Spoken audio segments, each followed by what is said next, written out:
Wings foundation गेल्या 4 वर्षांपासून मेळघाट परिसरातील आदिवासी बांधव भगिनी व लहान मुलांना कपड्याचं वाटप तसंच शालेय विद्यार्थ्यांना शैक्षणिक साहित्याचं वाटप करून त्यांच्या चेहऱ्यावर हास्य फुलवण्याचा प्रयत्न करत आहे। चिखलदरा तालुक्यातील तारुबांधा, राक्षा, पाटकहू या गावी विंग्स फाउंडेशनने उपक्रम राबवला। या उपक्रमात महाराष्ट्रातील विविध ठिकाणांहून जुने पण परिधान करण्यायोग्य तसेच वापरात नसलेले नवीन कपडे गोळा करून त्या कपड्यांना स्वच्छ धुवून इस्त्री करून नीटनेटके केले।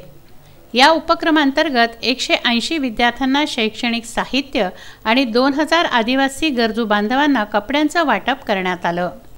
2019 मधील गणपती व दुर्गोत्सवामध्ये नागरिकांना गणपती व दुर्गेच्या चरणी नारळ, फुलं, पेढे याऐवजी वही, बुक, पेन, पेन्सिल यासारखं साहित्य अर्पण करण्याचं आवाहन गणेश व दुर्गा मंडळाच्या सहयोगाने केलं।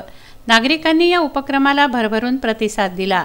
हे जमा झालेलं शैक्षणिक साहित्य व स्कूल बॅगचं वाटप आदिवासी बांधवांच्या मुलांना करण्यात आलं। विंग्स फाउंडेशनचे समस्त सदस्य तसंच फाउंडेशनचे हितचिंतक व 3 गावातील जिल्हा परिषद शाळेचे शिक्षक, नागरिक यांनी या कार्यक्रमात अमूल्य सहकार्य दिलं।